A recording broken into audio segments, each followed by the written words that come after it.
Bienvenue dans le modèle GES, un diagramme psychologique simple mais extrêmement puissant qui permet de comprendre le fonctionnement du psychisme humain et dans les cas nécessaires d'en guérir les troubles. Déjà, à qui s'adresse ce nouveau langage? En fait, le langage GES s'adresse à tout le monde parce que dans la vie, on peut ne pas souffrir d'une maladie particulière, mais subir malgré tout des expériences douloureuses qui restent néanmoins considérées comme naturelles. Exemple, le décès d'un proche, le chagrin d'une situation d'amour unilatéral, une séparation, etc. D'autre part, certaines personnes ne souffrent pas seulement des épreuves de la vie, mais de véritables troubles psychiques, comme les troubles obsessionnels compulsifs, la dépression, l'anxiété, la bipolarité ou encore de traumatisme. Dans cette vidéo, je vais vous expliquer ce diagramme qui peut faire peur au premier abord, mais rassurez-vous, il est très simple à comprendre et à mettre en pratique. Comptez sur moi pour vous expliquer très bien les choses. Et à la fin de cette vidéo, vous me remercierez. Car une fois que vous aurez compris comment ce système fonctionne, nous pourrons aborder des sujets qui vous parlent directement. Nous comprendrons alors plusieurs situations de la vie. Surtout, nous pourrons soulager et guérir. Voilà, une fois que vous aurez compris comment ce système fonctionne, là on pourra vraiment aborder les choses concrètes de la vie. Comment se débarrasser de ces peurs secrètes, intimes ou inavouables?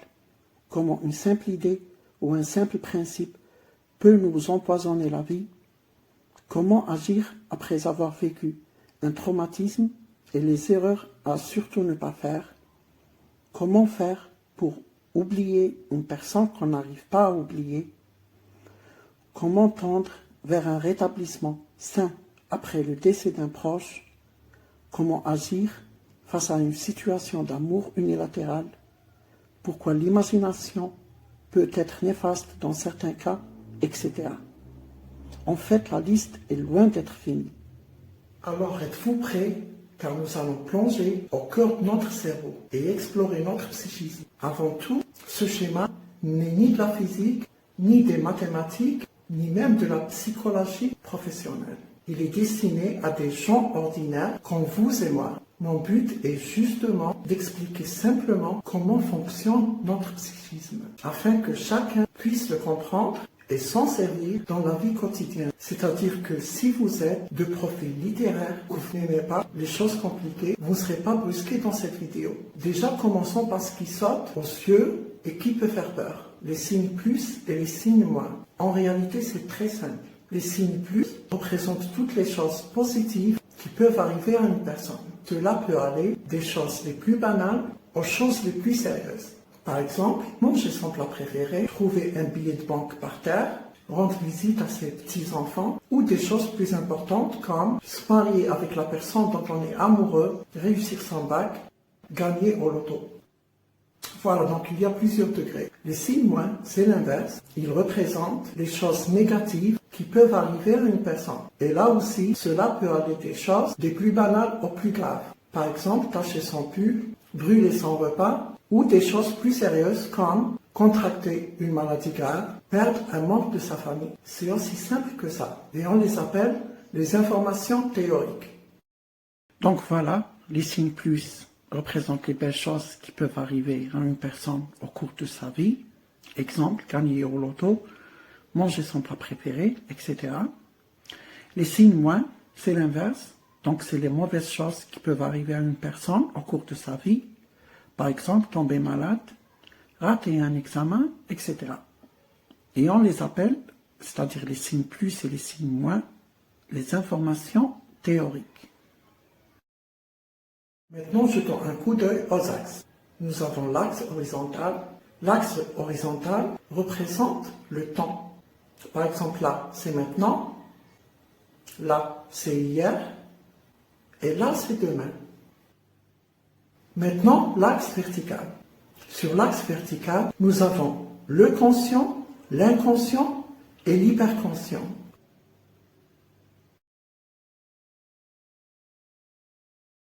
L'inconscient est la partie de notre esprit qui contient des pensées et des souvenirs dont nous n'avons pas conscience, ainsi que toutes les choses que nous avons oubliées. C'est une partie morte, c'est-à-dire sans pensée ni sentiment. C'est comme un cimetière. Par ailleurs, l'inconscient joue un rôle très important, un rôle protecteur, puisqu'il protège notre esprit. En effet, il bloque à son niveau les informations négatives qui servent de matière première à la fabrication des pensées désagréables par notre conscient. Car il faut savoir que le conscient utilise les informations théoriques, les plus et les moins donc, pour fabriquer les pensées et les idées. Ainsi, pour éviter que notre conscience soit envahie par des pensées désagréables, l'inconscient bloque les informations négatives à son niveau, pour qu'elles n'atteignent pas le conscient. Quand je dis pensées désagréables, cela veut dire les pensées qui vont à l'encontre de notre confort psychique.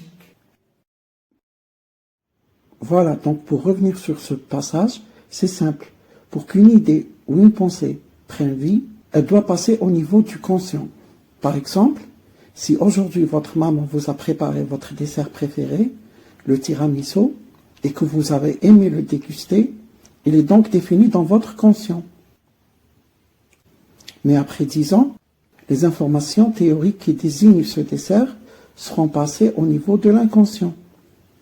Et si je vous demandais ce que vous avez mangé pour le dessert 10 ans auparavant, vous ne pourrez pas y répondre, car votre conscient est incapable de concevoir la réponse, vu qu'il ne dispose plus des informations théoriques désignant ce dessert.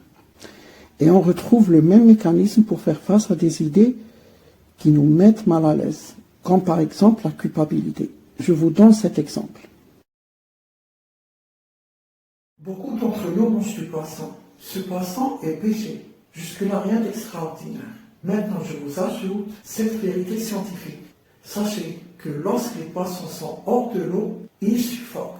Et cette agonie leur provoque une grande souffrance. Autrement dit, chaque poisson que nous mangeons a probablement souffert. Connaître cette information peut créer chez nous un sentiment de malaise.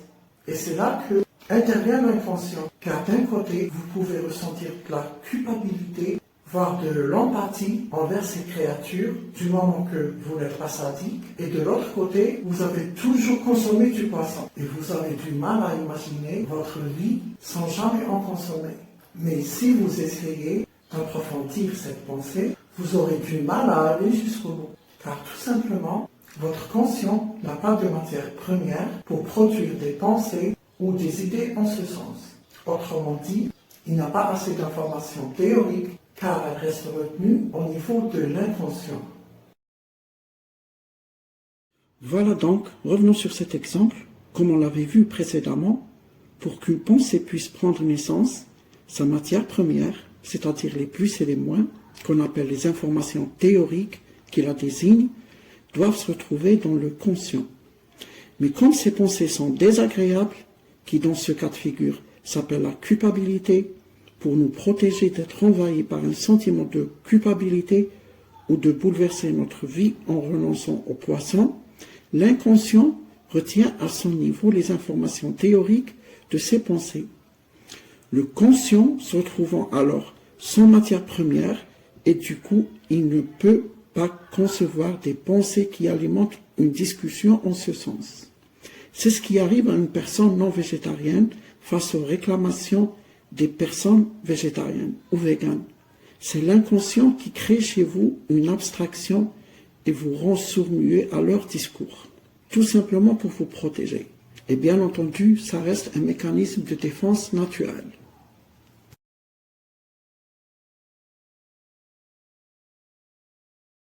Un autre exemple, on sait que lors de la création des médicaments, les scientifiques réalisent plusieurs tests sur des cobayes. Cela signifie que derrière chaque médicament que nous prenons, il y a probablement des animaux qui ont souffert pour permettre l'obtention de ce traitement. Cependant, si vous essayez de penser de manière approfondie à cette réalité, tout devient flou. Et c'est encore une fois notre inconscient qui intervient, en bloquant à son niveau les informations théoriques qui pourraient générer des idées contraires à notre confort psychique. Voilà pour ce qui concerne l'inconscient. Cette partie située au milieu représente notre conscient. C'est la zone où naissent les pensées et où l'action de réfléchir s'effectue. Comme nous l'avons vu précédemment, le conscient utilise les informations théoriques pour produire des idées et des pensées, lesquelles sont filtrées préalablement par l'inconscient.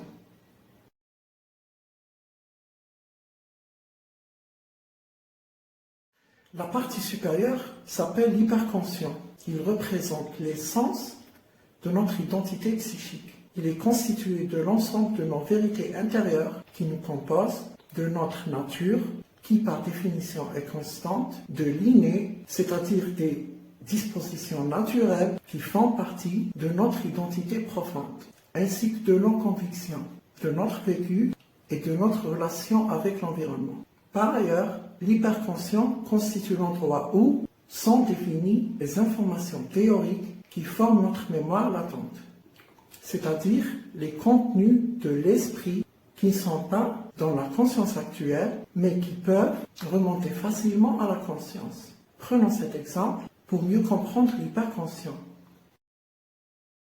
Exemple, votre maman qui vous appelle au téléphone.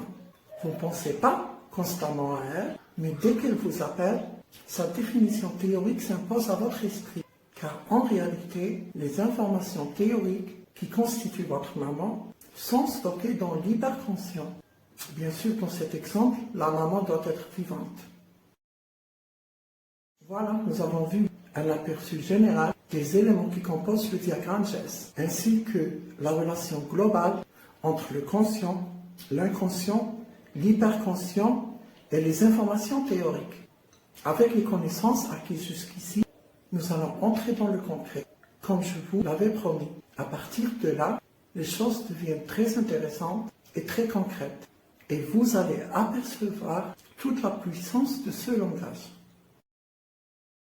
Revenons maintenant au conscient. Le conscient est divisé, comme vous le voyez, en deux parties, la théorie 1 et la théorie 2. La théorie 1 correspond aux pensées dépourvues d'émotions ou de sentiments. Il s'agit d'une production purement intellectuelle.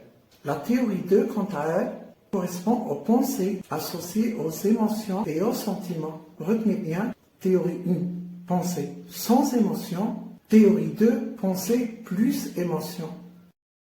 Donc voilà, théorie 1, c'est juste les pensées. Théorie 2, c'est les pensées associées aux sentiments.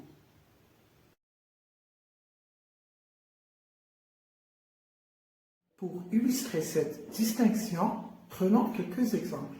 Imaginons qu'un petit garçon soit renversé par une voiture et conduit à l'hôpital pour subir une opération chirurgicale, mais que malheureusement, il décède ensuite.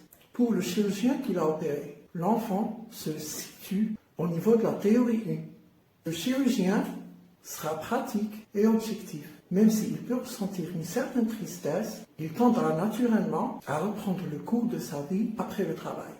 En revanche, pour les parents de l'enfant, celui-ci est lié à une relation affective profonde. L'enfant sera défini dans leur théorie 2 et sa perte provoquera un immense choc et un chagrin dévastateur.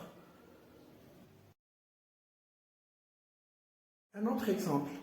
Supposons que vous êtes en train de marcher dans la rue et que vous voyez une femme mentir. Vous pouvez naturellement l'ignorer car elle sera définie dans votre théorie 1. Maintenant, supposons que cette fois-ci, vous voyez votre propre mère faire la manche. Dans ce cas, la perception change radicalement. Votre mère n'est pas une femme étrangère, un lien affectif fort vous unit à elle. Dans ce cas, votre mère ne sera pas définie dans votre théorie 1, comme tout à l'heure, mais dans la théorie 2. Et cette situation provoquera en vous une grande peine et un bouleversement émotionnel. Voilà à peu près ce que vous devez retenir sur le langage GES, car dans cette vidéo, nous n'avons pas encore abordé les cas concrets. Il s'agissait d'une introduction pour apprendre le langage lui-même. Les applications concrètes de ce modèle, comprendre, libérer ou guérir, seront développées progressivement dans les prochaines vidéos. Merci de m'avoir suivi et à très bientôt.